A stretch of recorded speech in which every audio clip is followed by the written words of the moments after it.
selamat siang teman-teman tim marketing, tim promotor, atau yang sering disebut dengan konsultan produk, tim salesman, tim trainer, atau manajer di area manapun teman-teman berada. Apa kabar semuanya? Semoga sehat-sehat selalu.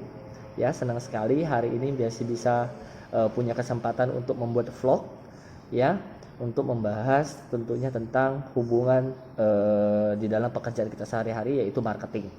Ya, jadi hari ini kita akan membahas tentang metode marketing. Ya, jadi metode marketing itu sebenarnya banyak, ya. Tapi kita akan bahas salah satunya, yaitu adalah AIDA. Ya, AIDA. Nah, AIDA ini apa? Nah, jadi sebelum kita memasukin pembahasan tentang metode marketing ini, tentunya saya akan sedikit membahas dulu bahwa ini yang tentunya akan sering dipakai oleh tim konsultan produk, ya, bagaimana tahapannya dia pada saat sampai ke tahapan closing produk, apa yang harus dilalui, apa yang harus diyakinkan kepada customernya agar benar-benar customernya ini bisa yakin terhadap konsultan produk tersebut atau yang kita sebut promotor. Customernya yakin, lalu dia mau dan ingin untuk di closing produknya atau jadi membeli barangnya, kayak gitu ya.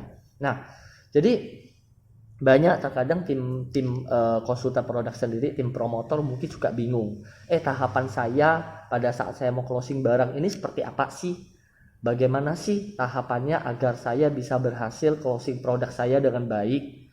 Atau bagaimana sih biar saya bisa meyakinkan konsumen saya agar benar-benar dia mau membeli barang dengan saya. Nah, jadi dari pembahasan ini tentunya kita akan lebih mendalamin ya materi tentang yang mengenai masalah metode AIDA. Nah, AIDA ini sendiri adalah metode model marketing, ya, yang tentunya fungsinya adalah untuk mengidentifikasi tahapan kognitif yang dialami seseorang dalam proses pembelian, ya, untuk suatu produk atau layanan. Jadi sebenarnya metode AIDA ini sendiri adalah tahapan-tahapan proses untuk bagaimana seorang salesman atau seorang promotor itu untuk mengclosing produknya. Nah, jadi tentunya AIDA ini sebenarnya adalah akronim, ya, atau kepanjangan. Jadi kepanjangan A dari AIDA sendiri adalah awareness, yaitu apa? Kesadaran atau daya tarik. Ya, yang kedua adalah interest. Interest ini apa? Minat dari konsumen tersebut. Ya. Yang ketiga adalah desire atau keinginan. Bagaimana menggali keinginan dari konsumen itu sendiri. Ya, keempat tentunya adalah aksi, action. Ya, action kita bagaimana? Closingnya bagaimana? Ya.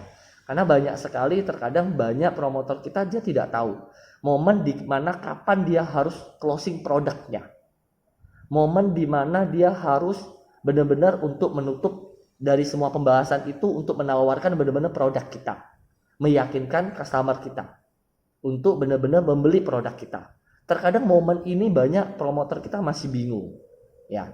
Oke, tidak apa-apa, kita akan bahas satu-satu tentunya dari metode marketing AIDA ini sendiri. Kita masuk dari A, ya. A, awareness, kesadaran daya tarik. Jadi kesadaran daya tarik ini adalah bagaimana cara kita sendiri untuk menciptakan kesadaran atau daya tarik pada suatu brand itu untuk ditonjolkan, ditunjukkan, ya, ditampilkan kepada konsumen agar konsumen itu dia tertarik.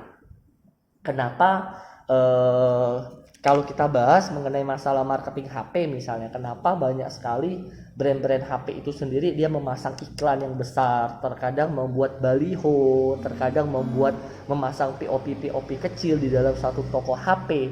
Tujuannya adalah, ya, tadi itu adalah awareness tadi, membangun kesadaran agar customer tahu, oh ternyata di toko ini ada jual brand ini, ada jual produk ini, tipe ini.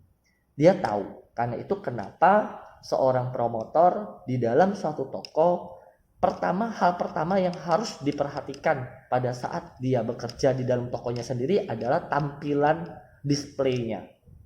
Ya, apakah brandnya sendiri kelihatan di dalam toko itu sendiri? Apakah pada saat customer itu masuk ke toko tersebut dia bisa melihat brand kita?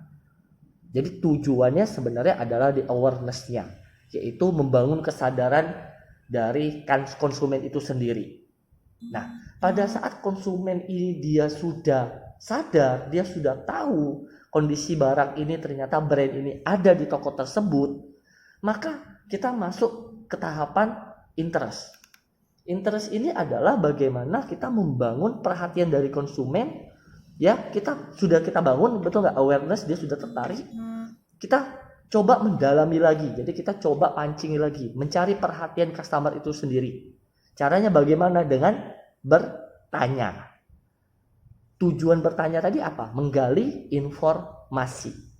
Jadi bagaimana seorang promotor itu pada saat dia sudah masuk tahapan interest, dia harus menyapa, memberi salam kepada konsumennya, lalu menanyakan permasalahan, problem, atau kebutuhan dari konsumennya. Kayak gitu. Jadi sangat perlu. Jadi kalau misalnya ada seorang salesman atau seorang promotor atau yang kita suka sebut namanya konsultan produk, dia pada saat ketemu customer dia langsung menawarkan produknya, maka customer ini akan lebih cepat bosan karena dia belum ada terbangun suatu hubungan. Dia belum terlalu dekat. Dia belum terlalu welcome. Jadi biasanya kita sarankan kepada promotor atau konsultan produk sendiri jangan terlalu tergopoh-gopoh atau terburu-buru dalam menjelaskan produknya. Santai saja. Jadi dibangun dulu kedekatannya. Dari apa? Interest tadi. Dibangun perhatian dari konsumen ini sendiri. Ya. Jadi ini tentunya tantangan pertama ya pada saat bertemu dengan yang namanya konsumen kayak gitu ya.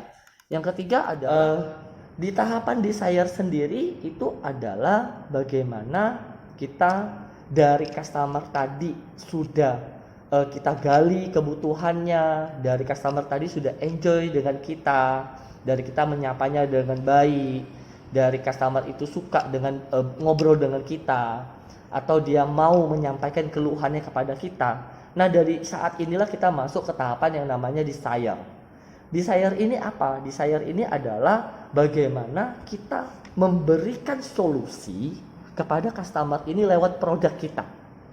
Bagaimana kita menyampaikan keunggulan produk kita yang tujuannya adalah untuk menyelesaikan permasalahan mereka.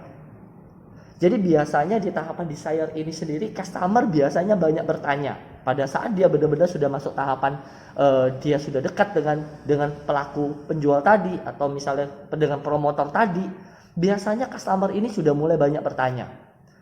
Dia bisa bertanya dengan spek dari produk itu sendiri, misalnya bertanya tentang keunggulan dari produk itu sendiri. Nah, tinggal bagaimana dari tim promotor kita ini bisa benar-benar mempertahankan suasana itu. Jadi bagaimana dia bisa meningkatkan emosionalnya dari konsumen tersebut. Ya, jadi ini tahapan sangat penting sekali sudah di tahapan desire ini. Jadi bagaimana kita menyampaikan produk kita itu jangan terlihat seperti nipu-tipu, ya, tipu-tipu atau yang tidak bisa dipertanggungjawabkan, jangan. Jadi kita harus benar-benar menjelaskan produk kita itu secara real dengan secara profesional, ya. Lalu selanjutnya setelah kita masuk ke tahapan desire, kita mau memasuki tahapan yang terakhir, yaitu adalah tahapan action. Action sendiri apa? Simpel katanya adalah closing product. Jadi bagaimana kita pada saat customer tadi sudah terbangun emosionalnya, sudah dekat dengan kita dan dia sudah tertarik bertanya dengan produk-produk kita, bagaimana kita mengclosing produk kita. Jadi kita harus memastikan di setiap akhir dari pembicaraan kita, komunikasi kita terhadap konsumen, kita harus pastikan untuk kata orang closing produk itu bagaimana kita meyakinkan konsumen kita dia mau membeli atau tidak. Biasanya bisa diterapkan dengan kata-kata, Pak, barang ini ada tipe ini, warna ini, apakah Bapak jadi membeli? apakah Bapak mau ambil yang warna apa, Bapak mau ambil tipe apa, kayak gitu ya. Jadi itu harus ada kata-kata yang namanya kata-kata closing. Tetapi tentunya promotor sendiri atau konsultan produk sendiri harus bisa meyakinkan dulu, harus bisa memastikan dulu apakah momennya itu sudah tepat pada konsumen itu sendiri. Apakah momennya itu memang sudah benar-benar membuat konsumen kita tertarik dengan produk kita. Baru kita harus tahapan closing, masuk ke tahapan closing. Kalau belum, kalau misalnya konsumen kita masih belum yakin atau masih ragu atau masih belum terlalu tertarik, maka kita jangan closing. Kita harus tetap pertahankan terus ya dengan cara mengobrol, komunikasi tadi sampai benar-benar kita lihat konsumen ini apakah dia sudah puas dengan pelayanan kita, apakah dia sudah puas dengan penjelasan produk kita. Barulah di saat itu kita closing produk. Ya, oke. Jadi tentunya tidak banyak materi hari ini ya tentang metode AIDA ya. Semoga metode ini bisa berguna, bisa digunakan oleh teman-teman di kegiatan kalian sehari-hari ya, semoga bermanfaat.